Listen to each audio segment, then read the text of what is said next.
지각에 뛰어나신 하나님의 은혜와 평강이 그리스도 예수 안에서 저와 여러분에게 함께 하시기를 축원합니다. 아멘. 오늘 말씀의 제목은 역사적 사명이라는 제목으로 디도서 3장 5절로 7절 말씀 함께 은혜 나누도록 하겠습니다. 이 어디서 많이 들어본 얘기인데, 우리는 민족 중흥의 역사적 사명을 띠고 어떻게 됐다? 이 땅에 태어났다. 이거 제목이 뭐예요? 네, 국민교육헌장. 아주 거창한 이름의 헌장이죠. 우리 나이 때 정말 이거 못 내우면 집에 못 갔죠. 선생님이 다 자리하고 앉아가지고 끝까지 외우게 만들고, 이거 달달달. 요거하고 또 뭐가 있죠? 국기에 대한 맹세. 네.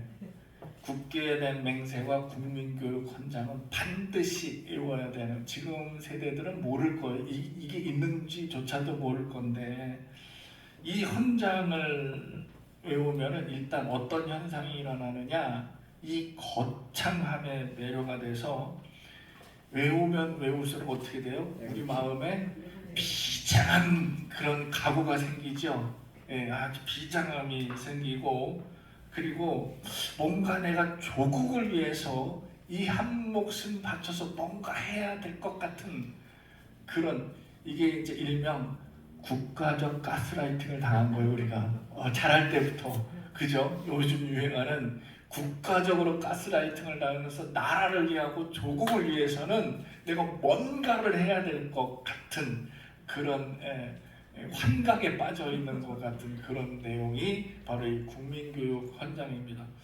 우리 유진 씨는 국민교육 헌장 외우셨어요? 네. 아, 오래됐구나. 예, 연식이 좀 오래됐네요. 그런데 이제 전체 국민으로 국민교육 헌장이 있잖아요. 그 우리 기독교인들은 이 국민교육 헌장에서 말하듯이 모두가 역사적 사명을 띠고, 우리 기독교적 사명을 띠고 이 땅에 태어난 거예요. 그죠? 그래서 이 기독교적으로 얘기하는 역사적인 사명이란 뭐냐? 바로 이겁니다. 이를 믿는 자들은 저마다 복음을 들고 앞을 향해서 나아가는, 이것이 기독교적 역사적 사명입니다. 좀 어렵죠? 뭐 적적 이렇게 얘기하니까 어려운 것 같지만 별거 아닙니다. 우리 기독교인이 가져야 되는 역사적 사명이라는 것은 복음 들고 앞에 나가는 거, 그거를 위해서 우리는 이 땅에 태어났다라고 볼 수 있습니다. 오늘 말씀 배경을 보면은, 오늘 말씀 이전에 전 시간에 뭘 배웠냐면, 바울이 디도에게 그 교회에 대해서 그레데 교회의 세대별, 계층별로 어떤 가르침을 주었다. 그래서 이 믿음의 행동들, 우리가 계층별로, 세대별로 어떤 믿음의 행동을 가져야 되느냐, 이거에 대해서 기록한 말씀인데, 오늘 마지막 3장의 말씀을 보면은 여기에 이 틀에서 살짝 좀 벗어나서 좀 더 확장을 시켰습니다. 그래서 우리가 이 확장된 내용과 확장된 분야에서 실제로 우리가 취해야 할 믿음의 자세, 이거에 대해서 바울이 가르침을 주고 있다, 이렇게 생각하면 돼요. 당시 그레타 섬에서는 헬라 문화, 이 전체 지중해 연안의 모든 국가들이 다 그랬지만은 헬라 문화의 영향을 받았고, 그리고 로마의 속국들이었습니다. 그래서 로마가 굉장한 그 지배력과 장악을 하고 있었죠. 예루살렘도 마찬가지였습니다. 그래서 헬라 문화와 로마 정치에 속해 있던 많은 지역에서 기독교를 믿는다는 거, 예수를 믿는다는, 기독교를 신앙을 가지고 예수를 믿는다는 게 현실적으로 굉장히 많은 어려움에 처했다, 이렇게 생각할 수 있습니다. 그런데 사실은 그때 2000년 전이나 지금이나 예수를 믿는 것이 그렇게 녹록하지만은 않다라는 것입니다. 그래서 바울은 이러한 문제들이 많은 지역에서 예수를 믿는다는 것이 어떤 것이고, 그리고 예수를 믿는 신앙인으로서 나는 어떤 자세를 가지고 있어야 되느냐, 어떤 형태를 띄우고 있어야 되느냐, 이런 이 내용을 이 디도에게 보낸 서신이 바로 오늘의 말씀이고 오늘의 교훈이다, 이렇게 가르치는 말씀이다, 이렇게 생각할 수 있습니다. 그래서 바울의 이 가르침을 보면은 사실은요, 우리가 아는 기독교인으로서 우리가 아는 신앙의 상식을 벗어나지 않고 있습니다. 이게 무슨 말이냐면 바울이 복음의 진수, 복음의 정수, 이 복음의 그 오묘한 이치, 이런 것들을 여기저기에다가 적어놨지만 사실 바울 서신을 보면요, 평범한 내용들이고 익히 우리가 상식으로 알고 있는 내용들을 교훈으로 가르치고 있습니다. 그래서 여기저기에서 공통된 내용으로 나오고 있지만은, 여러분, 예수를 믿으려고 하면요, 적어도 이렇게는 예수를 믿어야 되지 않겠습니까? 그리고 교회라고 하면 적어도 교회는 이런 모습, 모양을 갖춰야 되지 않겠습니까? 여러분, 교인들끼리 좀 싸우지 마십시오 라는 것들, 그리고 우상의 문제에 대해서, 또 거짓 교사, 이 이단들에 대해서, 또 장로가 되려면 적어도 이런 사람을, 권사가 되려면 적어도 이런 사람을, 집사가 되려면 적어도 이런 사람을 뽑아야 되지 않겠습니까? 이거를 내용을 정해놓은 거예요. 그런데 여러분 생각해 보세요. 이 내용이 우리 상식 다 아는 상식이잖아요. 여러분, 장로로 임직을 하려고 그러면 그 장로의 사람 됨됨이를 봐야 되는데, 사람들이 투표로서 그 장로를 뽑아준단 말이에요. 근데 이 장로님을 투표로 뽑아줄 때에 가장 먼저 뭘 봐요? 그분의 생김새를 보겠습니까? 재력을 보겠습니까? 그러면 뭘 보겠습니까? 예? 그분의 신앙을 먼저 보고, 그분의 인격을 보고, 그 다음에 그 신앙의 연조를 보고, 그 사람이 어떻게 우리에게 지도자급으로 권면을 잘할 수 있는지, 이런 여러 가지 종합적인 상황을 봐서 투표하지 않습니까? 바울이 이거를 얘기하는 거예요. 그러면 우리 상식이 없다는 게 아니에요. 우리가 가르침을 받지 못했다는 게 아니고, 세상적인 상식과 교회 내 상식이 부합이 돼서, 그래서 이 신앙인의 상식으로 얘기하고 있는 건데, 바울은 이것을 글로 적어서 남겨놨다는 것입니다. 바울이기 때문에.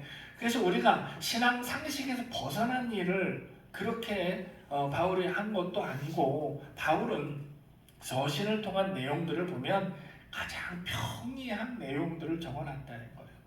그러면 여러분, 반대로 생각합시다. 바울이 이렇게 평이한 내용을 이렇게 적어서 우리한테 보냈잖아요. 그러면 우리는 우리가 알고 있는 상식인데 이거 당연히 그래야 되는 거 아니야? 라고 하는데, 반대로 생각하면 이를 지키지 못하고 있다는 거예요. 기본적인 것도 지키지 못하고 있다는 거예요. 누가? 우리가 이 내용을 보면서 우리는 신앙의 상식이 우리 머릿속에 장착이 되어 있지만은, 그러나 이를 뒤집어 보면 우리가 이 내용, 기본적인 것도 지키지 못하는 그런 하찮은 인간밖에 안 된다는 거예요. 그래서 우리 말씀을 보면서 다시 나를 다지고 나를 다짐하면서, 그러면서 내 자세를 취해야 된다는 그런 사실입니다. 그래서 바울이 이 서신을 통해서 약간 틀을 벗어나서 좀 폭넓게 그 가르침을 주면서 첫 번째로 언급한 내용이 정부에 관해서 얘기를 하고 있습니다. 예수님께서 이 복음을 전하시면서 지금 이 정부가 불합리한 정부이니까, 정부를 우리 다 같이 모여가지고 데모해가지고 정부를 전복을 시켜서 우리 빼앗긴 권리를 찾읍시다, 모입시다, 나갑시다, 이렇게 하지 않으셨다는 거예요. 예수님께서는 이렇게 주장하지 않으시고, 누가복음 20장 25절에 보면 우리 이 중에서 성경 말씀 제일 잘 알고 있는 한 권사님께서 누가복음 20장 25절에 무슨 말씀이 기록되어 있어요? 그것만 모르시지? 그거 내가 가르쳐 드릴게요. 뭐라고 되어 있냐면, 가이사 것은 가이사에게. 그렇지. 그게 누가복음 20장 25절의 말씀이요. 가이사 것은 이거는 예수님께서 순리대로 이야기를 하는 거잖아요. 순리대로 거스르지 말고 순리대로 살아라 라고 하는 건데, 가끔은 이 지역적인 문제로 목숨 거는 사람들이 굉장히 많다라는 거죠. 쓸데없는 거에, 그러니까 농담 한마디에 죽자고 달려드는 사람들이 많이 있다라는 거죠. 주변에 많죠. 아주 죽자고 달려드네 이렇게 표현하는 사람들이 많이 있습니다. 우리가 기도할 때 뭐라고 했어요? 저도 이 기도를 했지만은 기도하면서 처음으로 뭐라고 얘기해? 국가를 위해서 기도하고, 그리고 위정자들을 위해서, 그러니까 우리나라를 지도하고 있는 지도자들을 위해서 기도하잖아요. 그죠? 잘하고 있습니다. 여러분, 그렇게 기도하는 것이 잘하고 있는 거예요. 로마서 10장 13장에 보면은 바울이 이 국가 간에 관해서 기록한 내용이 있습니다. 국가와 국가 권위에 관한 그런 말씀을 기록을 했는데, 뭐라고 얘기했냐면, 국가, 이 땅에서 국가를 지도하는 왕이든지 대통령이든지 누구든지 국가 지도자는 누가 세웠다? 하나님께서 세웠다. 한 것도 하나님께서 세우지 아니한 것이 없으니, 그러니 하나님께서 세운 이 국가 지도자들에게 여러분들은 순종하고 복종하십시오. 결국은 그렇게 되면 어떻게 돼요? 국가가 잘 돌아가게 돼 있는 거예요.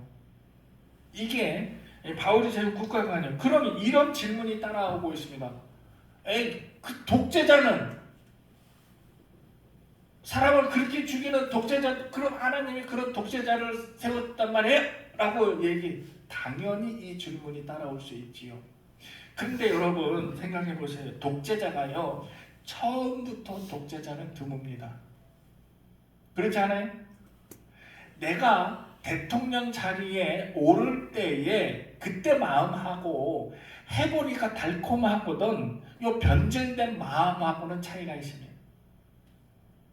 그래서 여러분, 처음부터 독재자로 시작된 것이 없습니다. 이 사람들은 하다못해 히틀러조차도 처음에는 국가를 위해서 하다가 전쟁을 일으킨 거잖아요. 본인은 국가를 위한 거예요. 국가를 위해서. 자, 독재자들은요, 하다 보니 권력을 오래 유지를 하다 보니까 이 권력의 달콤한 맛에 빠져서 이제 그때부터 독재가 시작이 된 겁니다. 그때부터는 나라가 망하든 어떻든 나만 좋으면 되는 거예요. 그럼 이 독재자를 하나님께서 알아서 처리하십니다. 여러분, 독재자가 영원히 가는 거 봤습니까? 영원히 갈 것 같죠?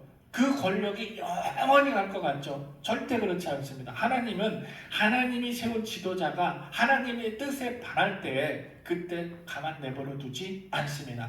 여러분, 중동의 그 아랍의 봄 사건도 있었고, 그 소비에트 연방이 무너지는 그런 사건도 있었고, 그래서 막 우리 그 유튜브에 보면은 루마니아의 차우셰스쿠가 어떻게 죽었습니까? 독재자로서 말로가 그냥 끌려가서 처형당했어요. 시리아 뭐 독재자, 카다피 독재자, 뭐 아랍 이게 이라크의 독재자 어떻게 죽었어? 결국은 하수구에서 발견되고 뭐 이러지 않습니까? 말로가 아주 처참합니다. 우리도 겪었지 않습니까? 그래서 하나님께서 세운 지도자들은 하나님 뜻에 반할 때는 분명히 하나님의 징계가 있을 수 있다라는 것입니다. 이런 기도가 있어요. 저도 실제 들었을 때 대표 기도를 할 때요, 이렇게 기도합니다. 하나님, 김일성을 저 죽여주십시오! 라는 기도를 실제로 그렇게 하고 있다는 거예요. 기도하면서 빨갱이도 싫고 김일성도 싫고, 그러니까 김일성을 이 자리에 저 죽여주시옵소서 라고 기도를 하는 거예요. 여러분, 그 마음은 제가 익히 이해는 하고 있으나 사실 우리가 기도할 때 목숨을 뺏는 기도는 아닌 거예요. 왜냐? 죽고 사는 거, 이거는 누구에게 달려 있어요? 하나님께 달려 있습니다. 그 하나님의 권리인데, 근데 이것을 내가 그렇게 요청을 하고 요구를 한다고? 월권행위예요.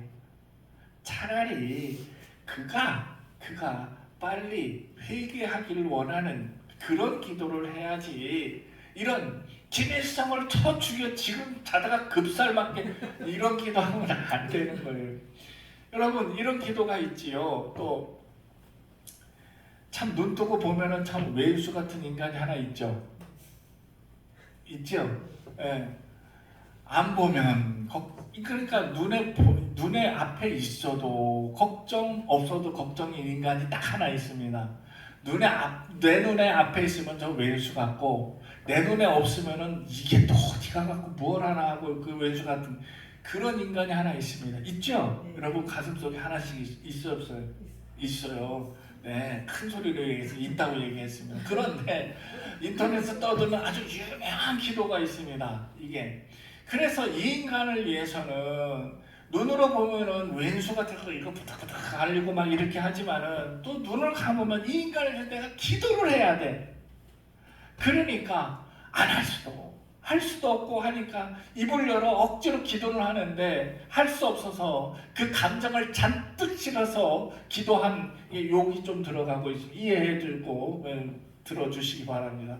하나님 아버지 주여 저 새끼를 구원해 주시옵소서. 이렇게 기도한다라는 거죠. 여러분 우리가 국가에 대해서 기도할 때 국가를 위해서는 나는 국가를 위해서 기도하는 것이 맞습니다. 왜? 하나님께서 세운 지도자고 하나님께서 이끌어 주신 국가이기 때문에 이 국가를 위해서 이 정부에 순응하며 그러면서 기도하는 것이 맞다. 바울은 이렇게 얘기하고 있습니다. 우리 인생은 구원받기 전 전반전 인생과 구원받은 후 후반전 인생으로 되어 있는데 이를 기점으로 우리가 현실적으로 변화된 삶을 살고 있어야 됩니다. 구원받기 이전의 삶이라는 것이 뭐냐? 그것은 아주 전적인 타락의 삶이라 이렇게 얘기할 수 있습니다. 그래서 이 사람들은 내가 왜 사는지 삶의 의미를 몰라요. 어떻게 살아야 되는지 이 땅에서 존재 이유라는 자체가 나에게는 커다란 의미로 다가오지 않습니다. 이 사람들의 특징은 뭐냐면 첫 번째로 하나님을 몰라요. 하나님이 누군지 절대 모릅니다. 그래서 하나님을 모르기 때문에 하나님의 뜻도 모르고 그리고 알지도 못하고 뜻도 모르고 알지도 못하니까 순종할 수 없는 것입니다. 그래서 사단에게 잘 속아 넘어가기 일쑤입니다.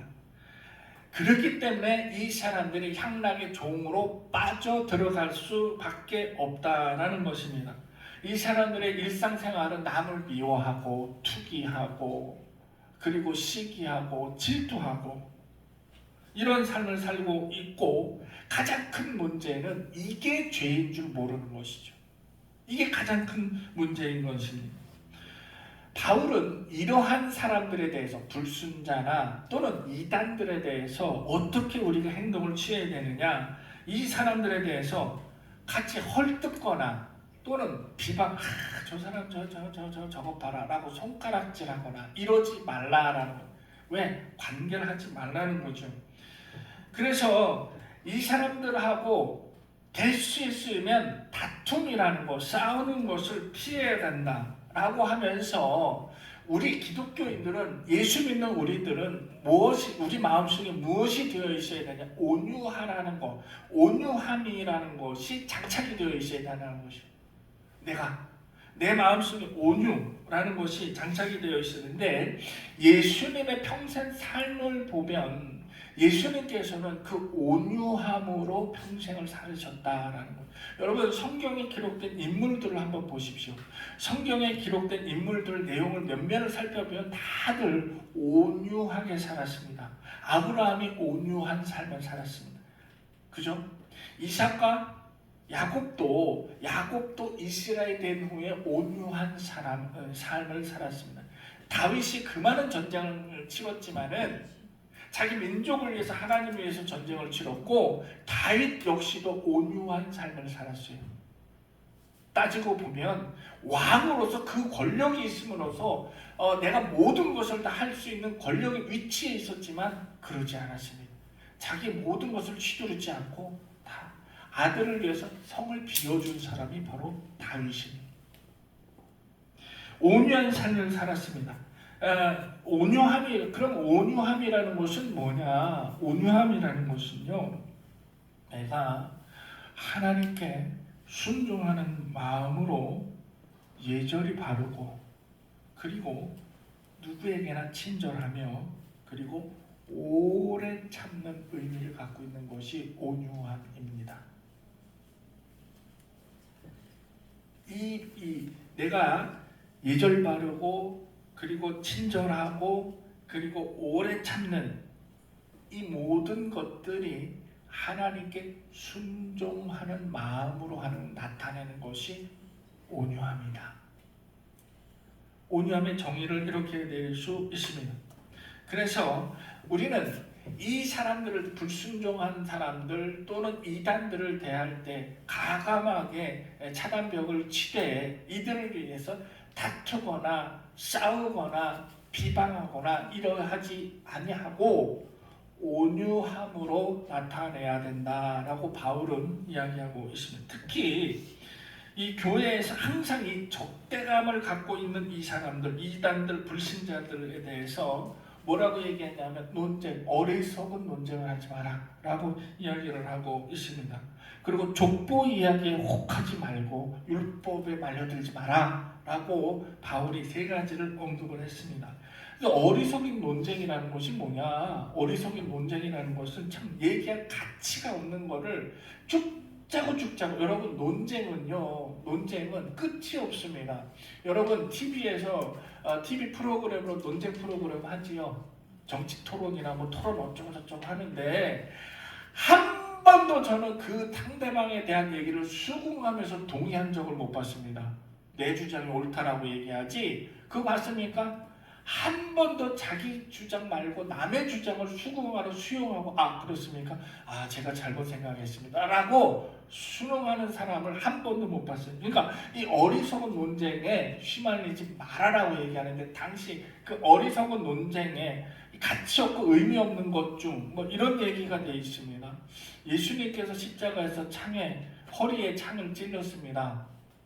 그런데 예수님께서 허리에 창을 찌는 게 오른쪽이요, 왼쪽이요, 뭐 이런 거, 그게 뭐가 중요한데, 무엇이 중요한데, 그죠? 네, 또 이런 게 있습니다. 바늘 끝이요, 바늘 끝. 자, 이 바늘 끝에 천사가 몇 명이 앉아 있을 수 있을까? 이게 그게 이렇게 큰 의미가 있다고.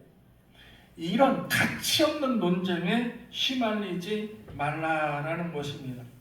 그래서 이런 의미 없는 논쟁보다는 이 복음의 본질을 잃어버리기 십상이다. 이런 논쟁에 휘말리다 보면 주객이 전도되는, 우리는 복음을 위해서 얘기를 하는 거지 논쟁하기 위해서 얘기하는 것이 아니라는 것을 깨달으시기 바랍니다. 이게 나중에 어떻게 되냐? 감정 싸움이 되는 거죠. 감정 싸움. 족보 이야기. 우리 족보 얘기로 하면 저도 반남박씨 세안공파 24대손으로서 이렇게 얘기할 수 있잖아요. 우리 또 종친도 있어요, 저쪽에. 예. 우리 종친도 있고. 그런데 우리 성씨가 밀양박씨가 최고죠. 거기는 인구가 많아서 밀양박씨가 최고이죠. 우리가 맞이로서 우리 족보를 따져고 보면요, 우리 정부 부마 출신, 자유정 출신, 뭐 이런 것들, 그리고 왕 선생님, 훈장, 뭐 양반 중에 양반이요. 박승민 씨는 자긍심을 가지시라고. 우리 박씨 집안이 그런 양반 중에 양반이라고 족보 얘기하고. 그래서 뭐 어쩌라고, 그럼 할 말이 없는 거예요. 그런데 족보 얘기에 이 사람들이 얘기하는 족보는요, 이 유대인들이 이 아브라함과 이삭과 야곱의 족보를 훑어내리면서 자기네들하고 직접으로 연결을 시켜가지고, 그러니까 이 은혜와 구원과 축복에 관한 모든 것이 자기네들만 연결이 되어 있다고 얘기를 하는 거예요. 족보로서. 그러니까 너는 정통이야, 막 이런 거 있잖아요. 그러니까 이방인인 너희들하고는 차원이 달라. 이스라엘 사람들이, 유대인들이 얘기하는 이게 주된 내용이거든요. 이런 것 때문에 족보 얘기에 혹하지 마라. 괜히 족보. 그래서 이 사람들이 권위의식이 있고 하기 때문에 일견 이것 때문에 기독교를 잘못 받아들이는 경우도 허다했다라는 거예요. 그때 당시에 그러니까 바울이 이것을 지적하면서 이야기하고 또 율법에 대해서는 예수님도 율법에 대해서는 율법을 폐하라는 게 아니라 어떻게 완전하게 하기 위해서 온 거다라고 하는데 율법의 존재는 뭐냐면요. 이 율법 갖고도 굉장히 많은 시간을 할애해서 얘기를 해야 되는데 쉽게 얘기해서 율법은 하나님께 가는 통로요. 통로. 그런데 이 통로를 인테리어를 누가 했느냐? 하나님이 통로를 만들었는데 리모델링은 인간들이 한 거예요. 내가 보기 좋게 리모델링을. 그런데 여러분 리모델링 잘못하면 완전 망하는 거죠. 예, 이 구조물 변경 이거 잘못하면 완전 망하는 거잖아요. 돈은 돈대로 들이고 쓸모도 없고 막 이렇게 만든 게 율법이요. 하나님은 이 율법을 통해서 나에게로 오라라고 한 것이지만 그러나 이 율법을 인간들이 잘못 리모델링 해가지고 하나님을 가는 길을 막아버린 거 통로를 막아버린 게 율법인 거예요. 이 율법을 완성시키러 오신 분이 예수님이라는 거죠. 뭔 말인지 이제 가시죠? 그러니까 인간들이 잘못 리모델링 한 것을 다시 예수님께서 리모델링해서 그래서 대신 이 완성을 시키러 오신 것이 내가 완성시키러 왔다. 뭘로? 자신을 희생함으로써. 이렇게 된 것이 율법. 그러니까 율법의 그 정확한 의미를 모르니까 사람들이 계속 이 항목, 이 조항만 포함을 시켜서 이렇게 된다는 거죠. 이런 것만 여기에서 다툼이 일어나고 그러니까 여기에 잘못 현혹이 되면 어쩔 수 없이 내가 신앙을 잃어버리기 쉽다라고 얘기를 하는 것입니다. 그래서 이 교회를 분열시키는 사람들, 이 사람들 하나님을 부정하고 또 이 신앙을 갖고 있는 사람들에 대해서 아주 비아냥거리는 이런 사람들에 대해서는 바울이 뭐라 그랬냐? 한두 번 경고를 한 후에 내쳐버려라. 예수님도 분명히 그렇게 말씀하셨죠. 복음을 받아들이지 않는 사람에 대해서 어떠하라고? 내치라고 그랬습니다. 신발에 묻은 모두 다 떨어버리라고 오죽하면 그렇게 얘기했을 거야. 그러니까 나는 전했어. 근데 받아들이지 않아서 네 책임이요. 여러분 그것을 자책하지 마세요. 내 책임이라고 자책하지 마시고 안 받아들이는 사람에서 죽어라 하고 쫓아다니지 마세요. 그 시간에 딴 사람 가면 그 사람 영혼을 구하는 게 더 낫다라는 거예요. 잘난 척하지 복음 앞에서 십자가 앞에서 교만 떨고 잘난 척하지 말아라는 거예요. 그 책은 누구에 있다? 너한테 있다. 나는 던졌다라는 거죠. 예수님도 그렇게 말씀하셨고 바울도 그렇게 오늘 그렇게 얘기를 했다라는 것입니다. 예수 믿는 거 이거 결코 녹록하지 않습니다. 지금도 그렇습니다. 우리가 예수님 때 핍박 많이 받죠. 그리고 직장에서 예수님 때문에 예수 믿는 것 때문에 은근한 압박도 받고요. 은근한 은따가 뭐요? 네? 은따가 뭐요? 은근한 따돌림. 그런데 내가 예수 믿는다고 직장에서 사람들을 얘기하는데 안 믿는 사람한테 이게 모든 게 은혜고 모든 게 은혜고 모든 게 사랑이고 모든 게 하나님이고 모든 게 축복이고 이렇게 얘기하면 따당하기 마찬가지죠. 그러니까 그렇게 하려고 그러면 믿는 사람하고 같이 다녀. 그러면 그거 다 이해해. 근데 안 믿는 사람한테서 할렐루야 막 이러면서 그러면은 은근히 따당하기 쉽습니다. 그러니까 우리가 좀 그런 상식적인 거 그런 센스 정도는 갖춰야 된다라고 생각을 해요. 안 믿는 사람한테 맨날 아멘 주여 할렐루야 주여 이러면은 그거 받아들이겠냐고요. 안 받아들이지. 그래서 직장 내에서 은근히 따돌림 당할 수도 있습니다. 그래서 내가 정말 신자 되기 위해서 인내하고 오래 참고 손해배우는 경우 많습니다. 내가 예수님의 제자 되기 위해서 또 예수님의 얼굴에 먹칠하지 않기 위해서 그런 경우 허다합니다. 기업하시는 분들 예수님 때문에 성실 납세해야 됩니다. 그죠? 세금 안 떼먹어야 되잖아요. 성실 납세 예수님 때문에 그리고 미운 위종자들 나하고 격이 맞지 않는 나하고 사상이 맞지 않는 이 정치 지도자를 위해서 내가 기도해야 돼요. 왜? 나라를 위해서 정치 지도자 대통령을 위해서 기도해야 예수님 때문에 우리가 참아야 된다라는 것입니다. 여러분 제가요 고등학교 때 우리 후배가 우리 집 앞에 사는 후배네 집이 여호와 증인이었습니다. 여호와 증인인데 얘는 어렸을 때 부모님하고 교회에 걔네 여호와 증인 그 교회에서 가스라이팅을 당해가지고 얘는 군대 안 간다 그랬어요. 감옥 간다 그랬어요. 그때 당시에 아주 당당하게 나는 군대 안 가고 감옥 갔다 올 거라고 얘기했어요. 그럼 갑자기 그 어느 날 이 친구들 많이 모여 있는 데서 이렇게 얘기합니다. 내가 한번 물어볼게. 양 99마리, 100마리 양 중에 잃어버린 한 마리를 찾기 위해서 99마리를 내버려 두고 이산저산 돌아다니는 게 그 예수님이 옳은 거냐? 그러면 한 마리는 중요하고 99마리는 중요하지 않냐?